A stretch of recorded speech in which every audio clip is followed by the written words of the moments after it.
What's going on, everybody? It's Drew. Hey, I just want to let you guys know, bear with me. These are going to be a couple long videos coming up. Stay tuned. There's a lot of hidden gems in there, so I would not skip out on it. So I will roll the intro now.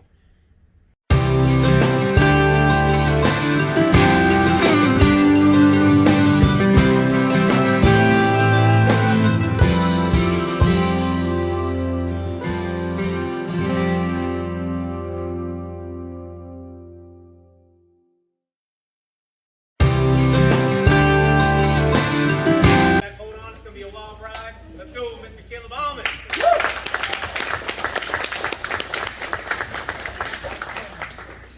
Hey everybody, appreciate you being here. I was going to say, the funny thing I say about, I keep getting asked to do these public speaking things. It's like, I think folks expect, like Sean, he knows better now, but I think folks maybe expect like a Johnny Cash kind of thing out of me, and instead you're going to get more of Johnny Knoxville style.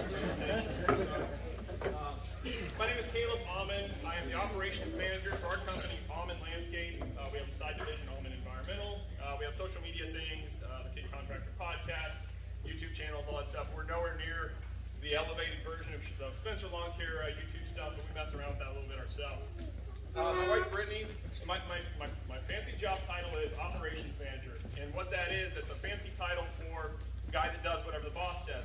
My boss is Brittany Almond here. She owns the company technically, so I work for her. She signs my paycheck. We are married. We run the company together. And what I say about that kind of stuff is, on days when it's great, it's okay, and on days when it's bad, it's freaking terrible. So, if anybody works with your spouse, I imagine you can kind of understand it. It's a great dynamic. We wouldn't change it. That's how we run our thing. She doesn't want to speak, so Britt kind of, I don't know, lurks in the shadows over there. I don't know what you're doing. Oh, I'm taking pictures. Okay, cool. So, again, that's our company. We have 5 full-time employees, plus my wife and I, and then we have we're really big on delegating, making sure we have the people in position to get things done that we don't have time to do. So we're going to talk about that a bit today. My main charge today is to talk about equipment and efficiency mentalities and where to go as a business where labor shortage is just absolutely crushing at the moment, and not the positive way we use the term crushing anymore, right? Big thanks to our sponsors, of course, Kohler, Almond. We use Almond software for our construction business. It's a great design build software for building estimates, budgeting, time tracking to keep man hours on track on jobs. So we use it a lot. We're an ambassador for Almond, so caveat emptor. That's Latin for buyer beware, right? So that's me. I'm an ambassador for them. So of course I might be a little biased, but I really believe it is one of the best softwares out there for if you're trying to figure out what you need to charge in your business. They have all the metrics in this. If you put your information in there, it will help you figure out what you need to charge by the hour, by the job, etc. Again, we're a design build company in the landscape space. We build primarily hardscape construction, retaining walls, brick paver patios, and then on the environmental side, we do a lot of stormwater management work. And that's a lot of French drains, the drains you see in parking lots, that all the water runs to that goes into the retention basins and retention ponds, things like that. We do a lot of that repair work, stuff like that for some big box retailers. Other sponsors, Kohler Engines, of course, Strong Power, we love him. I can't remember if it's Schlebach or Schlebach. Ruben, he is awesome. I am such a big fan of Ruben. After Sean said how great he is, and now get to talk to him for a little bit, I'm the #1 fan as well. Spencer's, of course, those folks made her over there okay, I guess. And Toro, of course, throw all this fine, beautiful machinery sitting out front here. Going through my list of stuff. Again, Mike Andy's, professional speaker, right? You're not, so I got to run off my list here of notes and things like that, and we're going to roll through this together, get through it the best we can. Like I said, I don't want to do any more public speaking. I keep getting asked to do it, so I don't know what's going on here. Apparently nobody says the reality of what we're doing here. So, a quick, I want to run to my Mike and Ruben though. So another key thing of public speaking I do is plagiarism. And so a great way to fill space in my thing is to take notes and points from my other speakers that were ahead of me and bring up their great points that I like, that I really want to hammer on, that I think they hit me. They hit me hard, or great points that I thought were, worthy at least at Almond Landscaping. So anytime I go to an event like this, I'm generally so fired up, I'm like ready to leave halfway through the thing. I'm gonna go home and right all the wrongs in the company, fix all the organizational disasters we have going on, and freaking get fired up and go fix this thing, right? We're gonna make Almond Landscape crazy through the roof, go crazy. The biggest thing I've learned from events like this, where there's a ton of information being thrown at you, take a billion notes, right? But get two or three, what I do, get 2 or 3 takeaways. Get the points that you think are gonna help you the most, that you know you need to work on the most, and hammer on those things moving forward. And so the takeaways are the big things. A couple executionable goals, things you can actually hit on and make happen instead of getting overwhelmed by 4 pages of notes. Yeah, that's fantastic. And keep that for future reference and keep moving through that stuff. But I encourage you to get a few takeaways from today's event and all the speakers and whatever else you've seen, or a piece of machinery. Like, we need to set a goal of buying one of these mini skid steer loaders. We need to do this, we need to do that. That is like the thing I want to charge you with, is like getting a couple takeaways and executing on those next week or whenever. Ruben, in his service to others, and the concept that they've got that has built this empire, right? This incredible business here. And I know he would give credit to obviously his lineage on back, right? But they're tasked with moving forward, quite a charge of continuing that legacy, right? And so moving forward through that, the big thing is in his present, or in his little thing here when he introduced himself, putting others first. And that is such a big deal in the service industry, right? Making sure you're taking care of your clients. And he said, treat others how you would want to be treated. And a great spin on that I've heard is treat others, and learning to read your customers and others, treat others how they want to be treated. And while most likely it's how you want to be treated, I just thought that's always a great spin on that too. So just the golden rule kind of in that regard. Another thing I think is really insightful for him, being through a family hierarchical business, is the concept and how forward-thinking I think this is. Fresh blood in the business, and how important it is to listen to, if you are a family business or if you have employees, listening and taking in the ideas of people that are from the outside. New employee says, hey, my last company, we used to take all our trash and have a trash can in a trailer. I mean, you pick the thing of the new concept that comes in, and don't be adverse to that. Try to think about that and see if that's something. And by the way, this is where we start getting sidetracked. Here we go.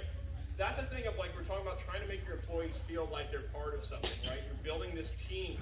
That's a great way to get that feedback from your employees and implement. I don't think that's a bad idea. Let's try that, and let's reevaluate that idea in 2 weeks and see where that's at. And you get that team buy-in, that concept that their thoughts and ideas matter. That's how you build a team. It's not a dictatorship. You know what I mean? It's not one of those things, no, we tried that, it doesn't work. That's not what it's about. Getting your people to do what you need them to do so they can win, and then so you can win, is it's entirely about making them feel like their actions matter to company. One of the things Mike was touching on. So that's a thing I didn't have a note on, but I thought that was really cool. And so to Ruben's point of fresh blood in the organization, why is my phone's buzzing with a weird number there? I apologize. The fresh blood in the organization, I just think that's really smart. It shows the foresight that he has for this organization, I believe, so far as I can get in a surfactory glance, let's say, from the top. I think that's awesome. And we all need to look at our businesses that way and not get set in our ways. That's a really dangerous thing. The most dangerous phrase in English language, well, we've always done it this way, probably the most dangerous thing you could ever say in a business, in your family, whatever. You need to be open and adaptive to change. Mike had mentioned, I'm not an equipment guy. It's not, my thing to talk about the machinery. And I think number one, while it's awesome and easy to be the gearhead, right? Be like, oh, this machine, this trimmer, whatever. Mike is from a standpoint of a businessman, and we have to be business people first, and serve our customers, and dork out on the cool gear and the irons second. So that's something I've really thought. It's what I liken it to is rowing a boat. And it's really a difficult challenge, and your right oar is the technician, if you will, of producing or getting movement going, right? And on your left hand is the business part of it. And so if you do too much of one or the other, the boat starts going circles. You've got to finesse this businessman, business person, whatever, mentality. So make sure that I believe, first and foremost, you need to be a business person. You need to make sure that the business is profitable, making money, and that you're serving your clients. The financial reward and gain will come after that, I assure you. So figure out those things first.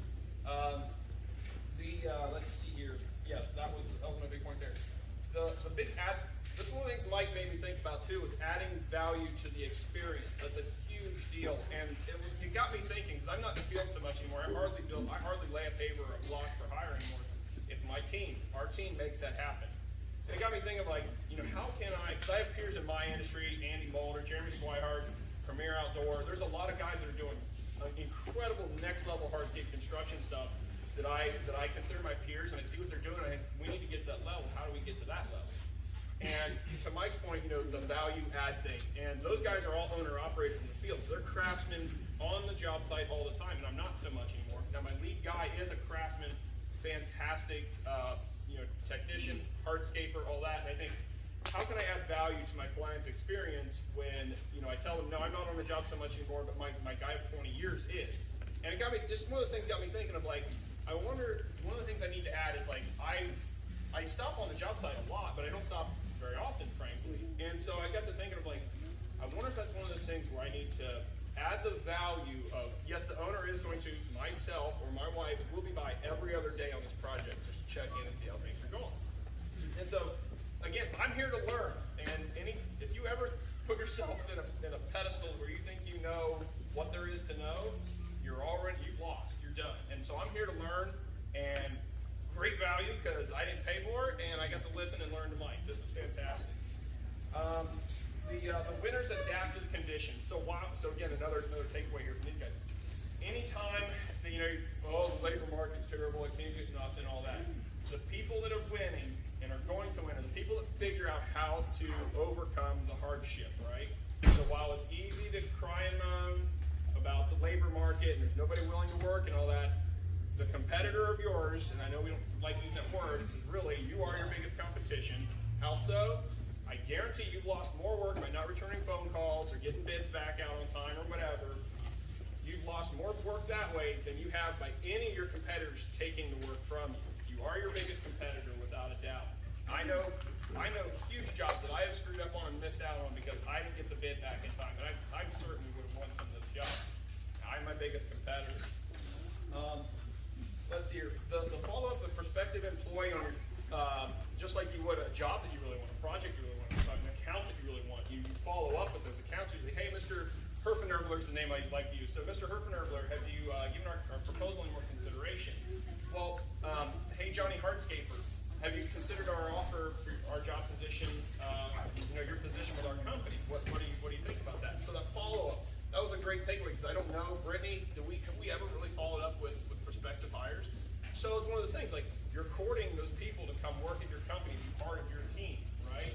And so I thought that was, again, a great takeaway. So I appreciate that. So see, my speech is easy. I just plagiarized the whole thing from Mike. Let's see here. So this is kind of we're talking about employees, and one of the questions I thought was so great, I think by one of the young guys in the room, and I can say that now pushing 40, I feel like, geez, getting old, was, your guy that comes in with a crummy attitude, and that's dangerous, right? Bad apple ruins the whole bunch kind of thing. A book I'm reading by Henry Ford, it's his autobiography, matter of fact. He had a philosophy, and this is very true. A man's problem solved at home, or a man's problems at home, will translate into his work. And so we've had employees come in, have horrible attitude, something bad's going on at home, and what I've learned from this is, okay, how can I help them navigate these troubles they're having? And sometimes you just can't fix them. I mean, there are times where there's just nothing you can do. But sometimes it might be, that guy comes in, he's having a really bad day, a really bad night. It might be talking to him and saying, hey man, dude, sounds like you need to go home and talk to your spouse. Sounds like you need some time. You need to get out in the woods and hunt. Or you need some you time. How about we drop you back off at the shop at 1 o'clock, you go home, get squared away, and let's start fresh tomorrow. Why don't we do something like that?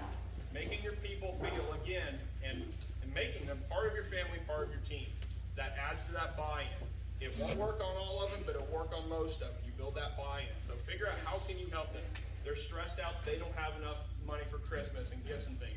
Hey guys, I'll tell you what, if we get whatever you pick, we get the route done by Thursday night this week, or we get, you pick your motivational thing for your crew that gets them, fired up and amped up.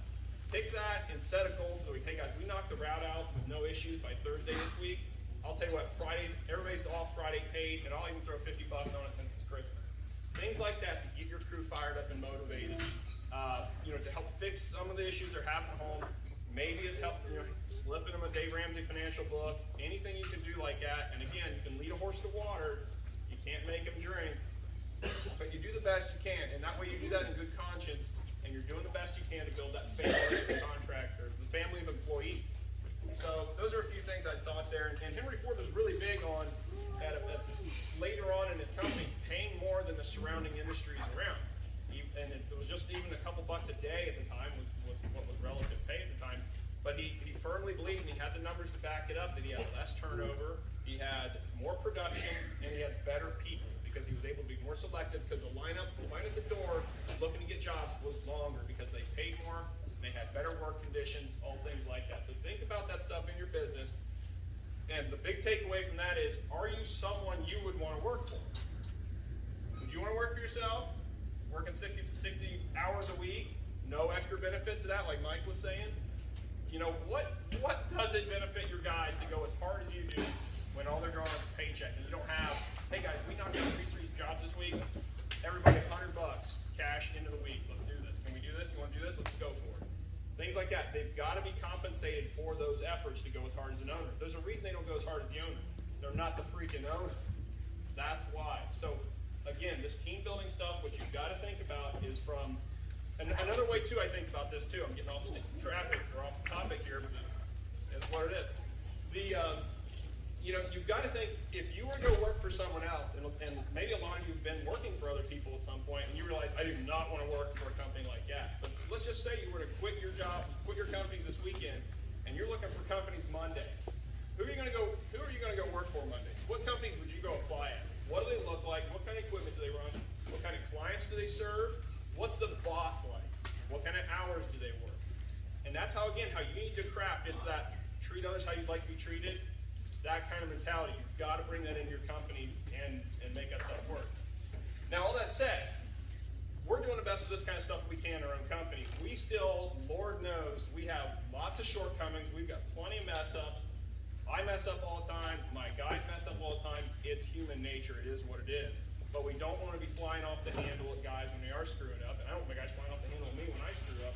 It's a big geared machine, and everybody's got to be working together. So it's just one of those things I really want everybody to consider as owners, having that empathy for your employees that don't think, entrepreneurial minded like you. You need to build them to be, if they don't want to be entrepreneurs, you need to build them to be intrapreneurs. And that's making the best of the little section of business that they work on in your business, so making them intrapreneurs. That's a big thing. So that was kind of a few of my takeaways, stolen from from Mike and Ruben there. But a few of my thoughts on that stuff, which I think is really solid.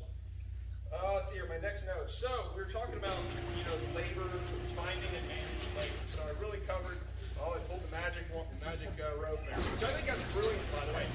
Let's talk about that real quick. So labor and efficiency. I mean, a huge thing on efficiency. All these blue cords hanging down everywhere. You see those on all the garage doors? Okay, I just am blown away by this, because it's just a labor-saving thing. Saving 10 seconds a day, 100 times, that stuff adds up. Back to Henry Ford and the assembly plants. They were doing metrics and measurements of things of guys that had a workbench here and they had to step over here to get a part. That little 2 extra steps, you do that 50 times a day across 3 employees or 1,000 employees.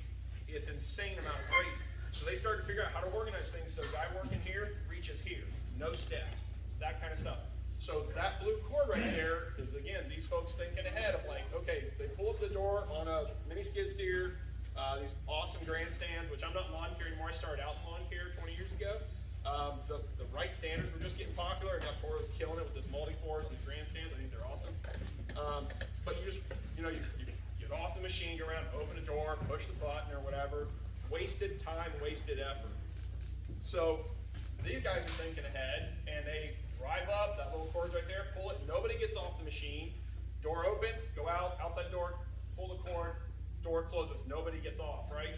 And that's why, so we think, oh, it's pretty lazy or, whatever. No, smart, it's smart. And you've got to be thinking of ways to make our business better and more efficient. Just with the silliest of little things like that make a huge difference when you do that to 10 different things in the company, 20 different things in the company. It adds up, it's huge. Just like you get the trash can mounts, or the little 5-gallon bucket mounts for trash collection on the machines instead of guys stuff in their pockets, cramming it in the air cleaning, or the coolant vents or whatever. Like stuff like that is, just the way we have to be thinking about running our businesses as business people. So, that, and then I always call them the granny grabbers, those little extension things, get a jar of peanut butter off the shelf, or old grandma Herfenherbler off the top shelf. Like those things for picking up trash, not so much on the right standards anymore, or the right hat, the Toro grandstands and stuff like that. But again, just anything we can do to mechanize and move things forward is just saving little steps. That's a big, big deal. I'm absolutely convinced of it, and sometimes it's to the extent where I think people think I'm lazy, but what it is, I'm thinking to where how can we save the most amount of labor to where guys aren't totally gassed out at the end of the day. So if you can save little things like this where your guys aren't exhausted, beat at the end of the day, and tomorrow's going to suck just as much, if you can get ahead of that stuff and beat this kind of thing where it's like, everybody after work, they're ready to go, go fishing or whatever, but if they feel still a little less fatigued at the end of the day, that's a win, and it makes them dread their jobs a little less, right? So finding managed labor, that's all part of finding labor.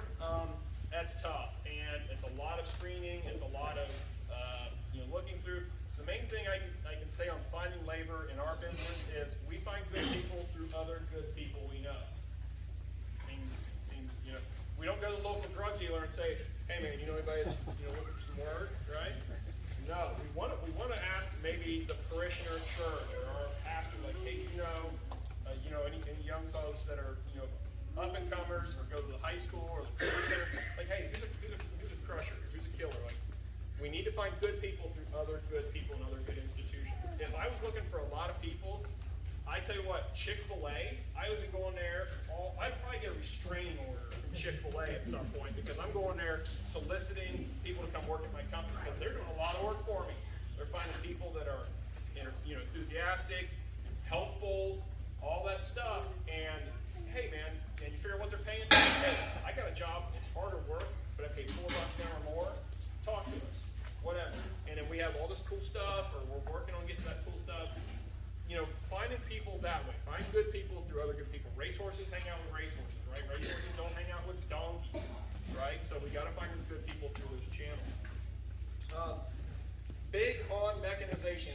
Britt, is this my water? Did I bring this up, or is this got Mike slobber all in it? I'll get you one, kid. No, it's all good. Britt's got one right there, sir. Thank you, buddy. Get fired up, folks. I'm getting parched. We'll do this awkward sit. Britt, say something. Say hi. I was only slightly awkward. I'll set that down there so I can drink Mike's slobber. And Mike's like, I hate this guy. So mechanization. So we're talking earlier about the cost of one of these Toro Dingoes, and with Sean's in-laws. Yeah. So talking about moving concrete, just moving material, stuff like that. We're talking about the cost of this unit, and what's this thing cost? I don't know what the TX1000s are. Probably $40,000-$50,000, right? Whatever. Ton of freaking money. And again, I'm heavy in. We're not in lawn care anymore, so I'm going to speak to what I know. We have mini skid steer loaders, we have full-size skid steers, track hoes, the whole bit. This machine right here, by the way, let's just say it's $50,000. Okay, cool. Your payment over 52 months is going to be $1,000 a month. Now, ideally, the way Almonds try to do things is we love to do things cash as much as possible. For small ticket items, cash as much as possible. Bigger things, sometimes we got to finance them. If it makes money, I have no problem with that. I'm a Dave Ramsey School of Thought guy. Except in business, if it makes money, I'm okay financing it. Now, in our philosophy of things, and I'm not going to be a person advocating going into debt. I don't like it. But I know it has been a springboard at certain points in our companies to get us ahead. Pay on time, pay ahead of schedule, pay more, get out of it. We like to put money down on things as big a chunk as we can, so it gets into immediate equity. So let's say, Lord forbid, something horrible happens, we've got to unload that machine. We don't want to be upside down in it. That's number one thing. So upside down in value or price for what we owe it. We never want to be leveraged in that one. So the way Almonds look at it is, this thing's $40,000. We're going to put 10 grand down on it. A lot easier to get finance that stuff that way too.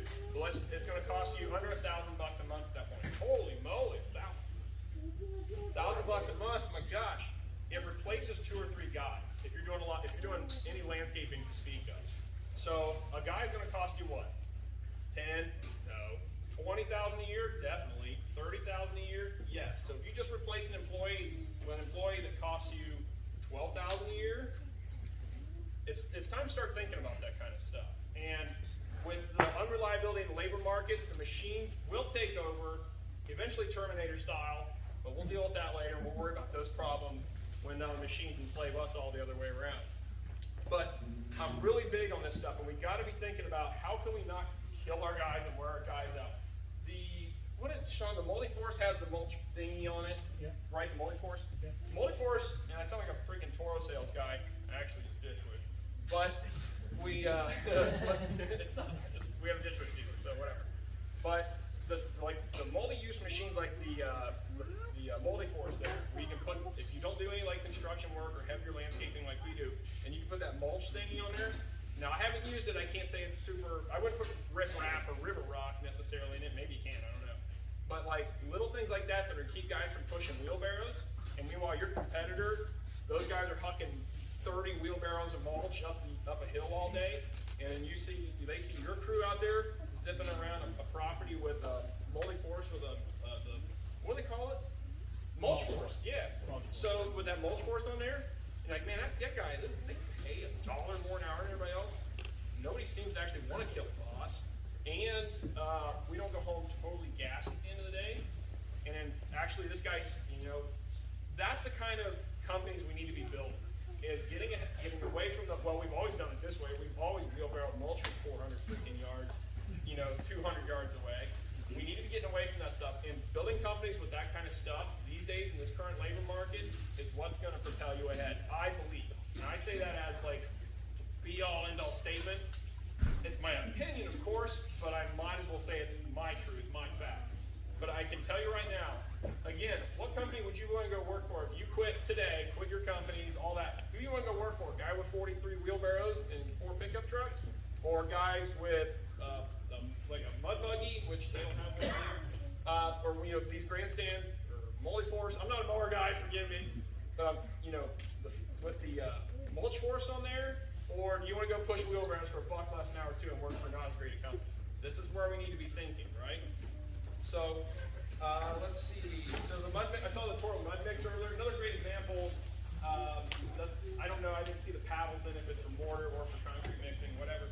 Let's say you do a ton of block work or whatever. If you're still mixing stuff by hand, that's craziness, right? You need to mechanize. So that's probably kind of a non-point because most of the mortar guy, mason guys are going to have a mixer.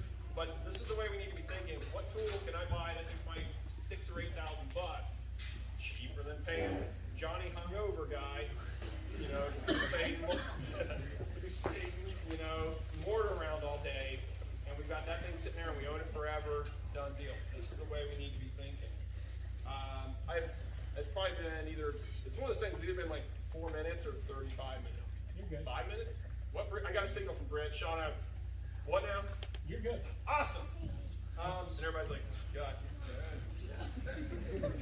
Another great example is something where I really screwed up in my early career in my lawn care business.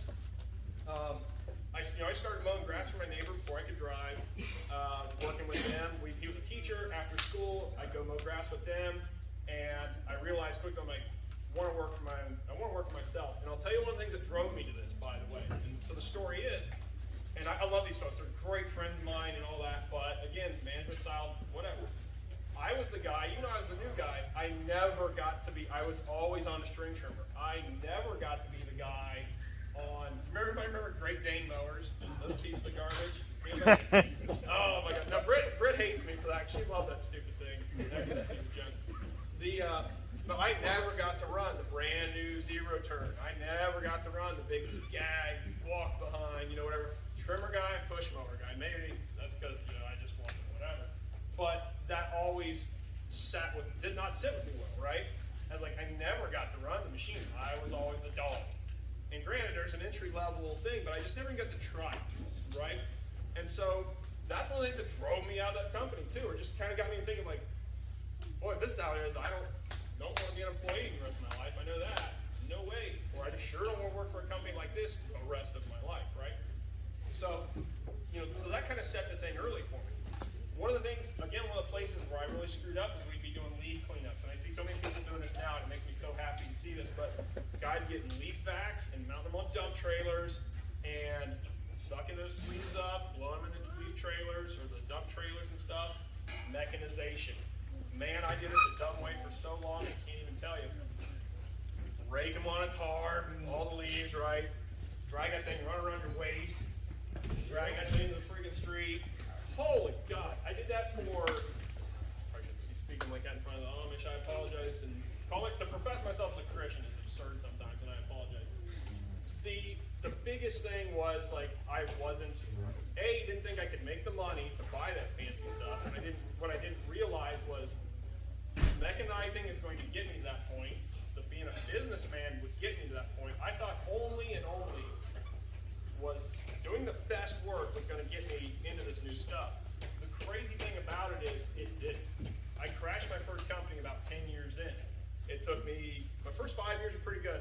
The next 5 years after that were horrible because I tried to grow too fast. I tried to do all this tax withholding stuff. I wanted to be Joe Big Time Contractor, but I always referred to myself as. And some cool bad stories. But I tried to go too fast without being a businessman first. And so the quality of work matters, but I wasn't being a businessman. That's the biggest thing there. So when I see guys not doing that dumb stuff that I used to do, and that's dragging stuff by car, to the trailer even, just the equipment trailer, dump the leaves on there, maybe a couple sheets of plywood, most janky setup you ever seen. And then also on top of that, you gotta rake the things out, or maybe you can get lucky and blow them out. And for anybody that's there, I get it, been there, but we need to think to get out of that. How do we get an awesome leaf back thing with the googly eyes on it, so it looks like this big, crazy consumption slug thing out there? I'm also a child, if no one else has noticed, so I told him, Sean got that leaf back thing. I'm like, dude, you gotta get those big googly eyes on that snout, so it just looks like this little leaf monster eating up stuff. I was like, dude, I'm gonna lose your number. And, but he ended up putting those on there. I think he said you were gonna do it anyways. And I thought that was great. So it's just little things like that. Also make it kind of a funny thing in a company or whatever. What are my other notes here? So back to the machine cost versus the cost of the employee itself. Doing the math, being a business person, that's where we need to be thinking. That's where we need to be going with this stuff. Maybe I'll go back a little bit real quick and talk about wrecking my company. Everybody loves a good, blood story, right? So I crashed my first company, bankrupt the whole bit. I did stupid with capital S, and I tried to be bigger than I was at the time for not being the businessman mindset. I want to drive that home. I know I've said that already. I really want to drive that home in an industry where we all love to build and we love to create and we love to maintain and work outside and beautify God's creation or enhance it or maintain it or whatever. These are all things that we love to do. I'm pretty sure we're in a room of most of the owner-operators. Most everybody here is in the field performing the work themselves. Show a hand on that. Most owner-operators, also my people. I'm about this. So I want to make sure that, as owner-operators, that we are, first and foremost, we have a duty to our families to be businessmen, I believe, to make sure that we are providing the lifestyle that our families deserve with our time and financially. 3 books that I'd recommend. I'll just jump forward to my books notes at the moment. First off, even if you're not a Christian, the book of Proverbs, worth a read. Just great life advice. It's nothing else. I highly recommend if you never cracked the Bible open in your life, read the book of Proverbs. Pretty good life advice. A book I read this year that I've wanted to read for a long, long time, and it will be mandatory reading for my children at some point, whenever they're ready to read it or whatever. The Richest Man in Babylon, phenomenal read. It really harks on the relatability of the man across the street. He's no more honest than I am, or no less. He works no harder than I do, but yet he has, and it's set old-timey, so it's really cool, but it's still super relatable. He has no finer, but yet he has finer garments than I, and his wife has a more stocked kitchen than mine. And it's just a super relatable thing, and so it gets into the two mindsets of what is guy across the street that has so much more doing, the honest, hardworking guy also across the street is doing or is not doing, right? So you can work hard all your life and have nothing to show for it, right? It's about the mindset of what are we going to do with that hard labor? What are we going to do with that hard work? How are we going to make that into something that, A, we build a nice business that we can sell, which is a huge charge. Again, I'm getting off topic on my thing here. Building a business that we can sell. Lawn care business, some of the greatest things to sell. Construction business, a little harder to sell. So you don't have that recurring income from a client necessarily. Lawn care rentals, lawn care businesses are some of the greatest things. If you build them right, and Mike's your guy to talk to on this, if you structure that thing right, you've got a good sellable business, especially these days. You can package that thing, good route density, customers with card on file, which I think is one of the best things ever. Get your clients card on file. It's one of the things, I know a few people who do prepay for their lawn care businesses. Their clients pay at the beginning of the month. How absurd. Clients, or I know buddies and have buddies, and maybe Mike's, all of Mike's systems are this way, I would imagine so. You know, they either, pay per service every week, which I love that. Cash flow is just a dream, right? But again, with that card on file. My buddies that do that, that implement that, they just simply won't take on clients that won't do card on file. That's a bold baller business move. But again, they have a business set up that has amazing cash flow, great route density. And again, from a guy that did none of this when I was in lawn care, I was all over the county, 40 minutes between accounts, 20 years ago, craziness. But I was young and energetic, and I wanted to build something. So those are all great things that I want to encourage you. If you're not doing that stuff, be reaching out to Mike, talk to him about it. Sean, they put out great stuff on their channel talking about why all this stuff is important, and they're putting it into practice too, obviously. Be doing this stuff, right? Richest Man of Babylon, again, can't say enough for that book. It's made me, like reading in general, really made me think about a lot of things. Let's see here, How to Win Friends and Influence People. Carnegie classic. Again, it's the treat others how you would want to be treated, or treat others how they want to be treated. That's a big thing. That book, again, that'll be mandatory reading for my children as well. And if I got to dangle a four-wheeler, brand new four-wheeler, they had to read it, I'm going to. But they have to read this. They can give me feedback on it. Now, my kids are 8, 5, and 3. Easier said than done at the moment. Who knows what the next 10 years look like? And they're like, oh, might be like me. Like, oh, Dad, what do you know? Anyway, you big dummy. And now looking back, and I listen to my dad about everything except financial advice. For some reason, I didn't want to. I was too smart to hear it, which is part of what led to my demise. Back in my early 20s, son, you're spending a lot of money out at bars and restaurants every night of the week. Oh, Dad, it's $20 here and there. Well, every night of the week for 3 years, that adds up, folks. And that kind of foolishness will bottom you out. It'll sink you. So, forget what's going on with that. But again, folks, this is how I roll. Let's see, Rich Man of Babylon, How to Win Friends and Influence People, the 3 books I'd tell you most definitely read. And the E-Myth, for contractors or for landscapers. There's a few different iterations of it, but the E-Myth is a fantastic book too, and it's about the entrepreneurial myth, right? What does it really mean to be an entrepreneur? How do we become a business owner that actually is going to go out and crush, right? A few more notes, bear with me folks here. We'll get out of here. Well, I don't know, where are we going after this? Well, you can do Q&A. All right. They'll say, when can you leave? Let's see here. So we want to talk about that. Oh, another note I've got here is dealer support. Ruben, I expect a nice check or a piece of machine before I leave for this. The dealer support's a big deal. I have a John Deere dealership that is 5 miles from my shop. Golly, I wish they weren't jerks. Because I sure would rather buy John Deere equipment 5 miles from my shop than go 45 to my ditch witch dealer and 48 to my Bobcat dealer. I would rather buy John Deere. The folks are not friendly when you go in the door. Unless you're buying a combine, they seem like they don't want to talk to you. And I will do business with you. And I buy a skid steer or whatever. Like, we spend money. But if I don't like the dealer, and if the dealer doesn't take care of you, which I can hardly throw my hat out there for sleigh ball. They take care of their customers. Ruben showed me the amount of machines that came in for just service.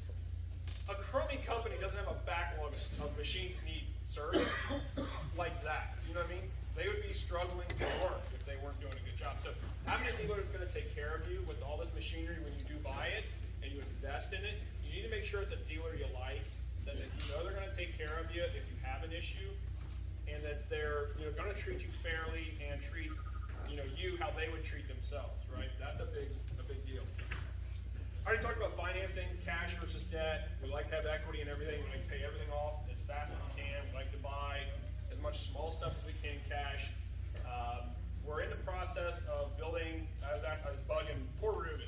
I was bugging him about all these details about this building. So we're about to build a shop about this size for our company, and so I'm asking details on the ceiling and all this crazy stuff. where am I going with that, Bryn? That's why I'm not up there.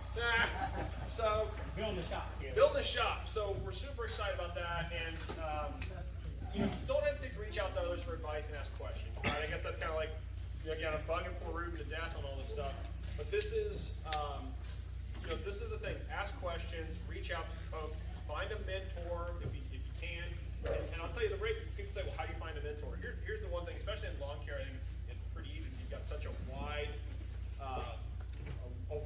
audience of clients, let's say. Probably not the right way to say that, but chances are you've got some clients that are doing some big things with their businesses, their lives, whatever. And you may reach out to them and say, hey, Mr. Herfenherbler, it seems like you're doing well in business. I'd love to talk to you if you ever have a minute. I'd love to ask some questions about my business and how I can do whatever with my company. Number one, you need to make sure that before you ask for something like that, you want to make sure that person's values, and hopefully you know them a little better, but make sure their values align with your values, if you know what I mean. Like, you want to make sure that they believe similar to things that you believe, and that way mentorship is really one of those cohesive things, right? And then just start talking to your clientele base and start mining that for information and for potential mentorship or whatever to do that. Of course, the internet, amazing content and stuff out there, lots of stuff available. Folks, if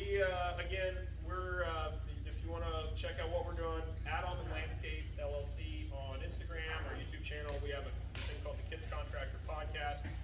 We have a thing called the Hardscape Academy, where we sell online training courses for how to install pavers, retaining walls, stuff like that. The Hardscape Academy. We're part of the thing we're building this building for us. We're actually going to have a training school in one section of it, which is going to be really cool. So if you have any questions, don't hesitate to shoot me a DM at Almond Landscape LLC on Instagram. I answer every single DM I get. Sometimes it takes me a couple days, but I will get to it. Help you out any way I can. Shoot me a DM, whatever. I'll be around to questions or whatever. That's fine too. I appreciate your time, and thanks to Sean for having us up. And I appreciate my last opportunity to speak with you here at the thing. Did you want to ask anybody if they had any questions for us? Okay, Q&A then. Does anyone have any questions that I can fumble around with? Let's make it awkward. Don't do anything. Hey, Yes, ma'am. does the computer work? Great question. So I'm pretty much mentally incompetent. You've already figured that out, right? So fortunately, the anchor of the company, my wife, she does a lot of the back end business work. Now she can run all these machines out here. She can operate the mini hose. She can pour concrete with us, lay block, whatever. Don't let her petite size fool you. She's approved. But Brittany runs a lot of the business we run all the business day-to-day stuff. So she handles all of our invoicing, workers' comp, payroll taxes, all that junk. Now we do have, and this is part of the businesses as they grow and evolve, we are, as fast as we can afford, to hire outside services to manage things, like a bookkeeper to go through and do our reconciliations in the book and the banks, or the banks and the books and the bank. Anything we can do like that, just trivial little work. I got kind of mad at Britt the other day because I saw her, she was handwriting like 45 Christmas cards to folks. I'm like, why are you taking your valuable, precious, expensive time to write addresses out? Well, we didn't have it in a database for all our Christmas cards and the personal things, whatever. Okay, we need to fix that for one of our assistants. We're like, we need to have her do that in the next week or two, and then also that needs to get put in a label machine. And also, that lady was supposed to do all the writing herself, which is still a bad use of time. We need to, again, mechanize it, label stamps, all that stuff. So, and I sound like I'm being critical of my wife. No, baby, I value your time so much. It's worth more than that, right? And so as business people, again, we need to be making sure that what limited time we have, so it's not running over into time that we're taking care of the family. And like Ruben was talking about the Amish way of life and how it's so family-centric and how it's such a big deal that they spend time with family. That's something we're struggling with, and Ruben was right, he read me like a book. But that is something we're struggling with. While the children are our highest priority, it is tough to balance that. So long story short, totally off kilter there. Brittany handles the computer. Sorry.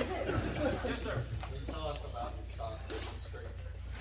The shop Christmas tree, oh gosh. So I got the bright idea. So our shop, we own the land, we bought the land. We had the bright idea to cut down a 30-foot tall Norway spruce, and limb up the bottom on 4 feet, auger a hole out, and we're going to crane this thing up with a skid steer and drop it in the hole, decorate. It's going to be awesome. Total debacle, total nightmare. You'll have to watch a YouTube video on that or whatever. It's too long of a story, but it's just ridiculous. Big thing there with that is something you've never done before that you think's going to go like perfectly. The joke I've been saying a lot, it seems like anymore, if you want to hear God laugh, tell them your plan. Well, I plan on this thing to go cut down, limb up, auger hole, drop in, put ornaments on it, all in 4 hours. 3 days later. 3 days. It's 30 feet tall. It's 30 feet tall. It's awesome. So Britt had the idea of like a good PR thing, public relations thing. How to go on this new piece of property. It's on a busy road. We ought to put a Christmas tree up. Merry Christmas from Mom. Like, yeah, I like that idea. But it would be way more gooder if the tree was 30 feet tall, not 6 feet tall. So Britt had a great idea. I ruined it.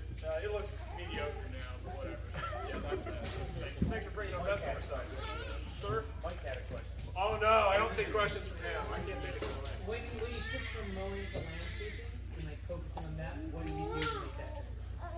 That was really scary. So, great question. The question was from Mike here, the transition from lawn care to landscaping. That was really scary. And the reason we started getting out of lawn care, I was burnout on it, and I wasn't treating it the way I needed to.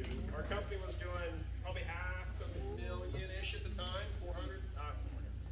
It took up 60%, if not 80% of my time dealing with customer service issues, flat tires and machines. And again, this is a point in our company where we couldn't afford the nice new stuff. We couldn't afford the most reliable stuff.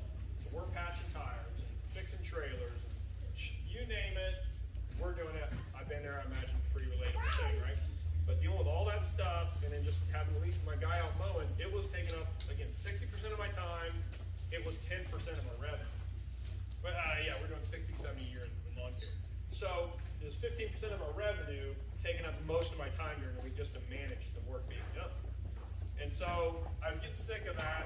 Mindset being what it is now, looking back, I would probably go into lawn care again, but I would do Augusta franchise. Just wait. But the way I would look at it now, and again, it comes with time and reading, but this is another long question, or long answer to a short question. I don't think you're answering the question. Well, so what I would go back to in lawn care, I'm digressing from that, but what I would go back to in lawn care is I would have a cell phone number for that end of the company, and that manager would only deal with that, and I would never deal with customer service issues, but they would be paid accordingly to manage that end of the company. Making the transition, one of the things we started doing was, and another one of the reasons we got out, my customers weren't getting the level of service that they deserve. Because we're trying to do landscaping work, and we're trying to do lawn care, and we're just spread too thin, and we decided to make that transition out. Brett, maybe you can answer it better, but how did we? We more or less, at the end of the year, sold our list of clientele, so I didn't have it as a great, build, sellable business, mistake number 1. I didn't have great route density, mistake number 2. And number 3, I didn't just try to make it into like a sellable route. So we sold the list at like bare bones nothing. I gave my premier accounts to a buddy of mine who was starting up a lawn care business. And we pretty much just exited in the fall, told our clientele, my buddy's gonna be taking over a few of these accounts, whatever. And then we were really nervous. It was really scary. We had work scheduled for the spring, but it's like, man, when those landscape jobs are gone. Well, that's when you go to a lot of the networking groups, and we started doing the home and garden show, and we just really buckled down on what we wanted to do. Exactly. We had a really serious business plan at the time of like we wanted to do only maintenance and hardscape and nothing. So no, speak up. I'm sorry. We wanted to do only maintenance and only hardscaping, and so that's literally all we advertised and all we focused on. Yeah, and fortunately we had like nearly 10 years of lawn care, route build up and all these lists of addresses and all that stuff. So we just started marketing to all those clients. Now, if you sell the company, you may lose that privilege, keep that in mind, of being able to market to those clientele, but we didn't really sell it. So we just started putting, hey folks, we're transitioning out of this. If you have any landscape construction, landscape design needs, all that stuff, we started hammering the marketing on that end. And really, at the end of the day, it wasn't really needed so much because it's just one of those things like word of mouth. When you're scared to do something, what's really stopping you? Mostly it's the fear. The work, this is the thing these days. If you're willing to work, I think Ruben was talking about it. If you're willing to work, it's there. That's not the problem. So how successful that is on you. But the work is there. So that was fortunate for us. We were willing to work, and the work was there, and then we just started building it up. But that transition was scary. We advertised to our existing clients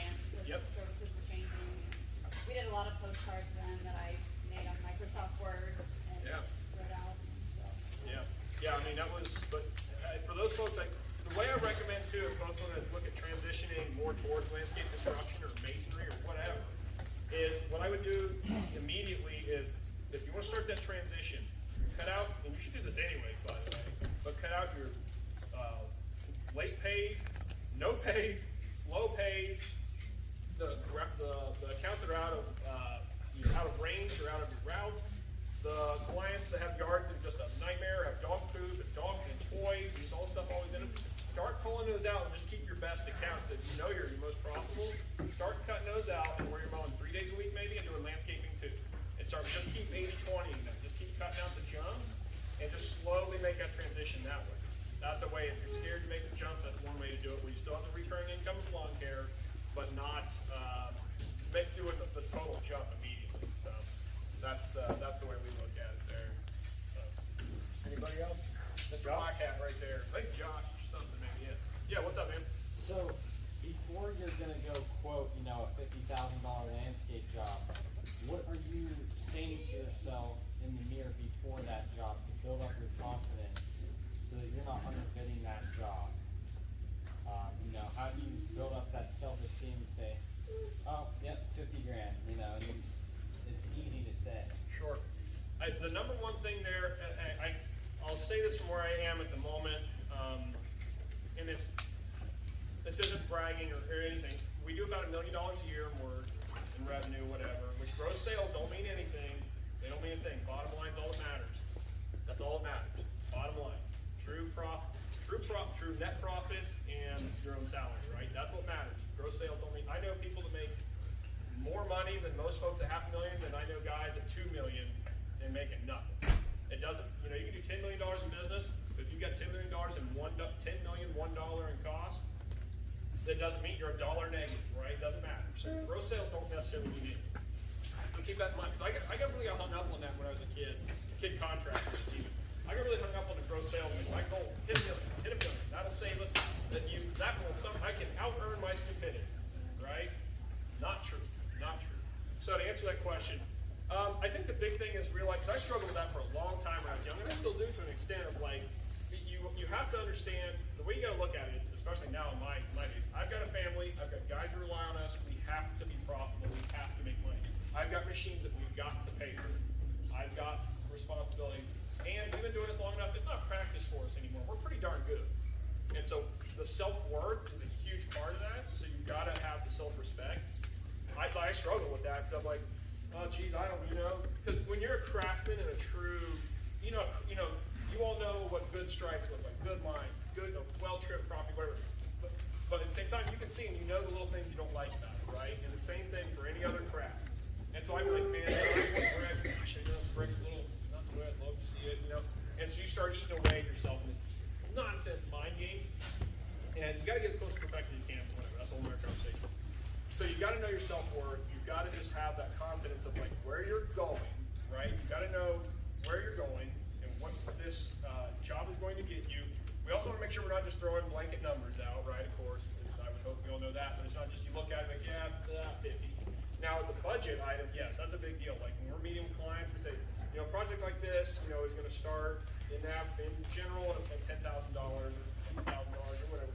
We want to set budgets immediately for projects so that we know we're all on the same page. But the confidence of that is a big deal. The more jobs you get under your belt as you build up to that, I would, as a young guy or a really young guy with not a lot of experience, just saying this as a blanket statement, work your way up to some of those bigger jobs. Now, some of the big gurus out there argue with me about that. Like, no, swing for the fences for a job. Folks, a $100,000 job can put you on. $50,000 job can put you under. If you're not set up in a way that you're liquid for a mistake in that job, you can throw 50 grand at that job and it costs you 55,000. You can be out of business. So it's cool to get off to see these big high dollar jobs. You can lose money in those high dollar jobs as easily as you can in a little project. So don't get lost in the lure of a great big job. I want to put that out there. But again, long story short to your question, just building up self-confidence, knowing that you're really good at whatever stage and level you're at. And I'm saying this because you're a young guy and you're probably a crusher. You're here, and I've seen you other professional events. So this kid, Josh? Yeah. Okay, this kid, watch this kid. He's going somewhere, right? He's attending these professional events. He's gathering and garnering information. That kid in 10 years goodness knows where he's going to be, but I want to keep my eye on him, so I'm probably going to need to ride his coattails somewhere at some point. So, just know your worth. Keith Kalfas says that all the time, but just make sure you're the best at what you're doing at that time, and that'll help you get there. That's something I can expound on for a long time, but it's just really knowing how you want to feel when you leave that job, and not like you got pushed around. Jordan Peterson, a guy that I absolutely love, I encourage you to look him up. Rick Lapps, I reference him again, but the way to be more assertive with things is the big thing with being more assertive is knowing how you want to feel and knowing what you don't want and knowing what you want. So going into a job like that, I know I don't want to leave this job getting cut down on price. I know I don't want that feeling when I leave this job. So I am not going to get pushed around. I am not going to get cut down on this job and say, sir, our price for this project is $51,000. I could, how about 49 if you got the job? Sir, we're on top of our numbers and we know what we need to price this job at. So 51 is our number. If you'd like to reduce the budget, I'd be happy to we can take out this line of trees over here, and actually that puts us at 45,000. We beat your budget by $4,000, and you play ball that way. But you want to know you're not going to leave the job feeling like you've been taken advantage of or been pushed around. And I think that for me was a big, and that's something I just picked up the last 2 years. You're always armoring yourself, right? And it doesn't. I don't know, maybe somebody's got it all figured out. I sure don't. But I mean, that's the importance of reading and learning all this kind of stuff. Is like that's a tactic or technique. I just realized that I realize when I leave a meeting or negotiation, I don't want to feel like a chump. And doggone it, I'm not going to. And so that's how I that's the self-talk. Really, it's like I'm not going to be the chump. That's the now be fair and equitable and all that, of course, and don't be a bully. None of that ever, of course, right? But you just know you're not going to be pushed around. That's my self-talk. Did that answer your question? Yeah. Okay. Yeah. I think we have one more right out here. Okay. Yes, sir. I know we got all these nice things from like Mike or Entrepreneur Academy to help us track our numbers, because that's a big thing. Before we had all those, how did you know what to track and where to track it? Fantastic question. And the way I still do, so we use Almond that does a lot of it, but I still, at a lot of projects we do, or we do a project that we haven't done before, I am just a good example, pick your, and you might be able to go back in this retrospectively, but pick your 5 mulch accounts or 10 or 20 or all of them, and go through them and okay, we had, and man hours, that's the thing you gotta really be paying attention to, the man hours, right? So, a crew of 3 guys on a job for 8 hours. That's not 8 hours, that's 8 crew hours, it's 24 man hours. You've gotta figure out everything by the man hours, right? So, go back and look at projects and say, okay, at this type of project with these certain kind of conditions, this is how I write things down. I have a book, my production rate book, when we get into projects. Let me speak from where I'm coming from, and you can relate it to whatever. Any job that we've got to pick up pavers and palletize them and do the excavation and redo the base because the pavers are salvageable, which is rare. I go through that job and I'll say, hey guys, I need you to write down, or even I'll be on site myself, but I say, guys, I need you to tell me how long it took you to pick up and palletize these pavers. In other words, pick those pavers up, get them on a pallet, and store them away so we can do the work we need to do. Cool. End of the day in our work reports, they write down, pick up and palletize 230 square feet of pavers with, we had a machine on site, so we get the skid steer right up close, and I make notes of all this stuff. And then we stage them closely and all that. So, okay, so I don't know the rate off the top of my head, but I have a rate for how long it takes to do that in certain conditions. And say, oh, well, instead we couldn't get the skid steer close, we had to carry the stupid pavers, 20 feet. I make notes of that. Oh, also, it was November 30th, it was 11 degrees, the guys were moving really slow, it took a lot of brakes to get the truck warmed up. Opposite of that, July 31st, it was 91 degrees, 100% humidity, the guys are moving really slow, taking lots of brakes. And I write all that down, so I track all these things, and I know, okay, well, it's really cold in, mid-spring, we'll maybe get a little faster at it, whatever. But I just start writing books of this stuff, and I've got it broken down in mulching categories, hardscaping categories, individual things of hardscape categories, and I start tracking all my numbers that way. So if I have a job come up that's similar, I know, that's a lot like the Johnson project. Let's check that out, because that was 40 yards of mulch also. We can we can mulch force all our stuff around, We can get the machines in there and do that, and that took us 2 days, 3 guys, 24 man hours. Awesome. I know what I need to price, but on top of that, you got to know what you need to charge per man hour and recover the cost of your machine. That's a whole another afternoon to talk. So let's get into that. All right, here we go. But that's what we're doing. I write down tons and tons of stuff trying to track it, and it just takes time to build that up and just always try to catch little nuances of like, oh yeah, 100 degrees. No wonder the guys took forever, you know, and keep those kind of things. Like your guys aren't going to go hard always like you do. That's another good question. Anybody else? Did I miss anybody else? Cool. Caleb Almond. Folks, thank you.